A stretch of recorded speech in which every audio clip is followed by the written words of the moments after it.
Hi everyone, this is Penny with Evil Sizer. It's time to file your 2290 and I'm going to tell you all about it. So let's get started. I've got a little presentation here for you that I wanted to go over.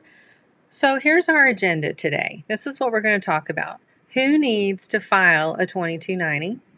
What is the purpose of the 2290? When is it due? How much does it cost? And where do I file this?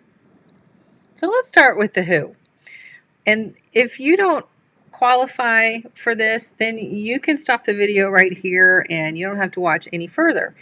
So who needs to file is those you need to file if your vehicles are taxable and if they're over 50 or 55,000 pounds and over. Now, gross vehicle weight is the tractor, the trailer, and the load. So a typical semi is 80,000 pounds, just to kind of give you an idea. So if you have an IRP plate and your truck is 55,000 pounds or higher, then most likely you will need to file this form because you will need this form when you file your IRP renewal. So I went ahead and copied and pasted the actual definition of who needs to file this directly from the IRS. So it says a highway motor vehicle includes any self-propelled vehicle designed to carry a load over public highways, whether or not also designed to perform other functions. Example of vehicles that are designed to carry a load over public highways include, I'm going to have to move my picture here so I can see it. I'll move it back. To include trucks, tractor trailers, and buses. So generally, vans, pickup trucks, panel trucks, and similar trucks aren't subject to this tax because they don't meet the requirement. So if you meet the requirement, feel free to carry on here.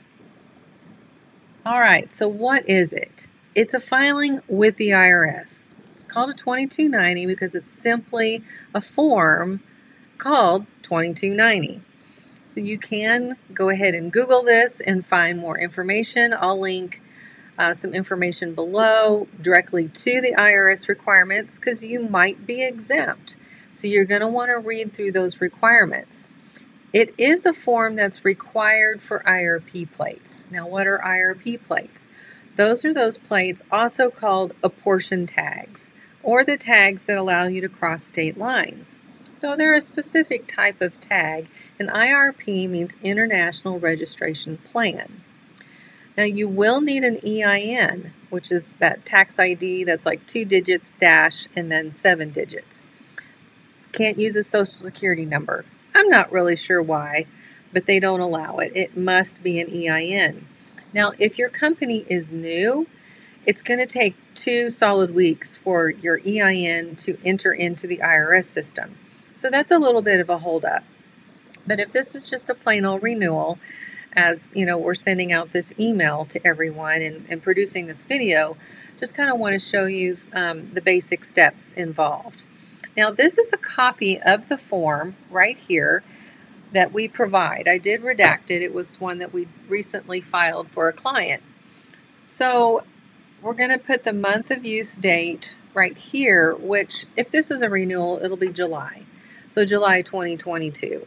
You can start this, if you have a truck that you're putting on the road in October, then you just pay from October on.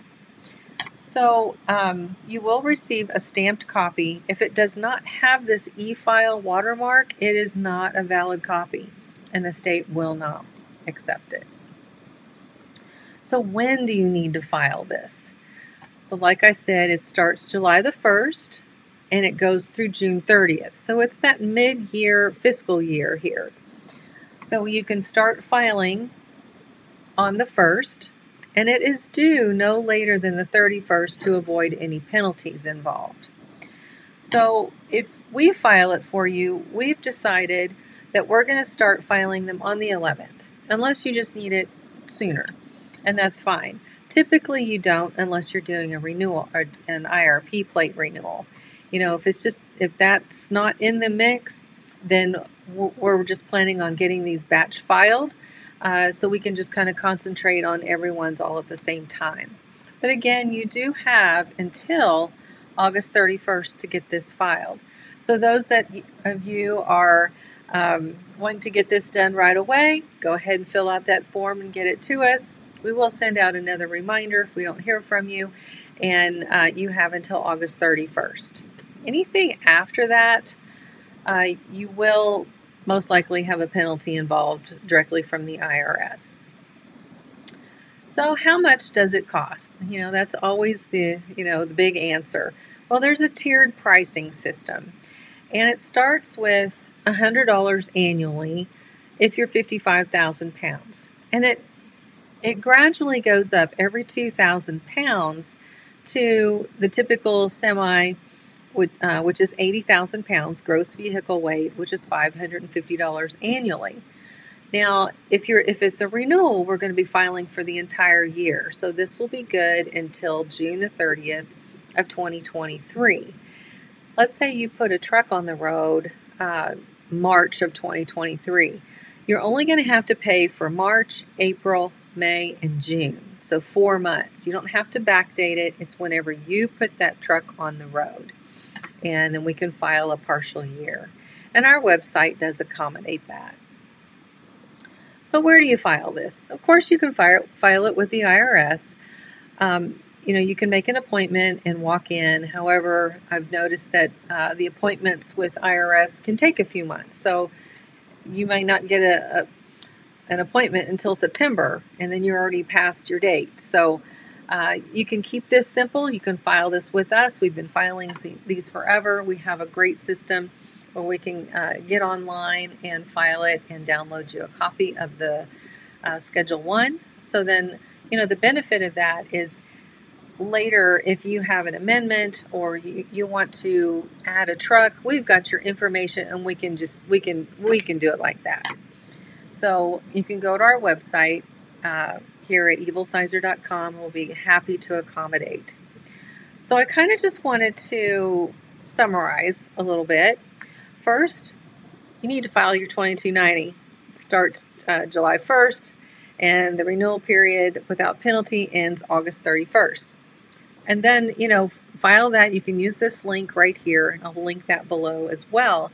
You can use that link to go to our website and fill out the form. We've made it very simple.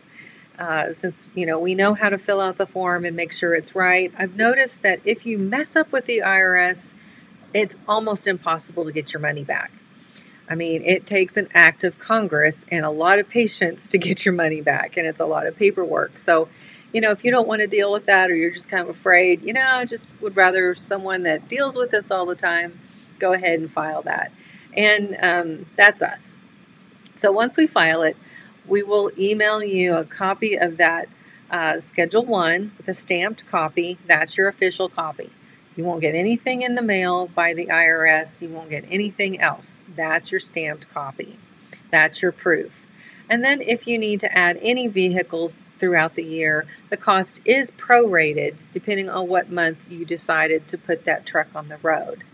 So go ahead and fill out this form right here. It's on our website. It's pretty simple.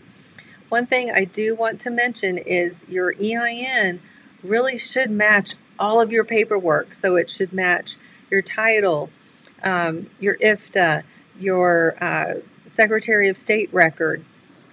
Everything needs to match along with the IRS. Sometimes, not the IRS, I meant the FMCSA.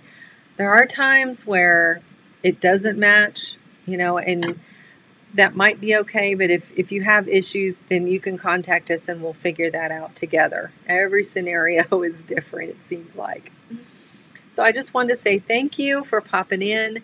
This is just a quick overview of the 2290, and we'd be glad to help. So have a great day. Thanks. Bye-bye.